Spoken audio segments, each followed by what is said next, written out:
আচ্ছা, আপনারা কখনো কি বাসা খুঁজতে বের হইছেন? কখনো কি বাসা টাসা খুঁজছেন? ভাই রে ভাই, বাসা খোঁজা যে ঝামেলা ভাই। বাড়ি বাড়ি গলি গলি ঘুরতে হয়। বাসা খোঁজা অনেকটা কষ্ট। যারা যারা বাসা খুঁজেন বা দেখেন তারা অবশ্যই জানেন, যারা বাসা পাল্টান।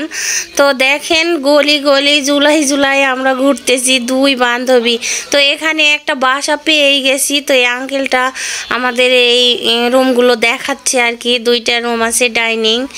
তো দেখলাম এখানে। তো বাইরে ভাই চাচা যে পরিমাণ ভাড়ার কথা বলতেছে 4,000 টাকা। তো এদিকে তো শহর না, মানে গ্রাম অঞ্চলে, তারপরেও এত পরিমাণ ভাড়া চাচ্ছে। টাকা দিয়ে থাকবো, একটু তো ভালো হতে হবে তাই না? তো যাই হোক, বাসা কার জন্যে খুঁজতেছি অবশ্যই আপনাদের বলবো। তো আগে বাসাটা খুঁজে পাই। তো সবাই আমাদের সাথেই থাকেন আর দোয়াও করেন, দেখি আমরা বাসা আজকে পাই নাকি। আর এখন বাসা ভাড়া বেশি হয়ে গেছে, সব জিনিসের দাম বেড়ে গেছে। বাড়িওয়ালা চাচারা আন্টিরা বলতেছে সব জিনিসের দাম বেশি হয়ে গেছে।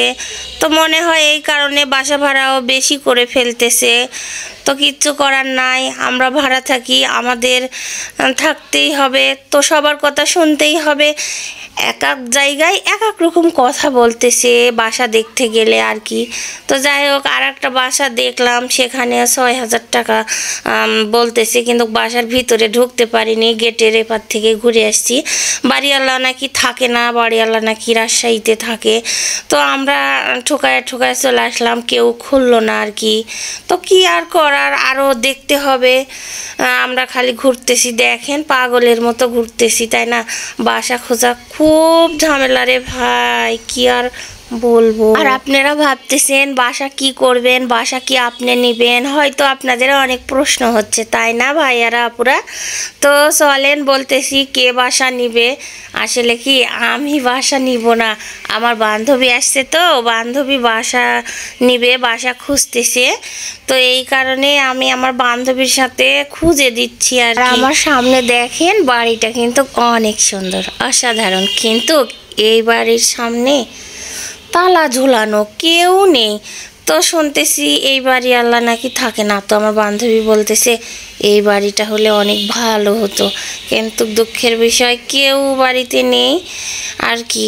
তো আবার আমরা চলে যাচ্ছি ওই দিকে, যে আরও দু একটা বাসা দেখে তারপরে যাব। তো যাই হোক, আজকে আর আমরা বাসা পাবো না, এখন আমরা বাসায় চলে যাব, কিছু করার নেই। তো সামনে আর একটা বাড়ি আছে, ভাবতেছি এই বাড়িটা খোঁজ করে চলে যাব। তো যে যেখান থেকে দেখতেছেন, কেমন লাগলো আমাদের ভিডিওটা, তো সবাই লাইক কমেন্ট শেয়ার করবেন। সবাই ভালো থাকবেন, আপনাদের জন্য আমার মন থেকে দোয়া রইল। আল্লাহ হাফেজ।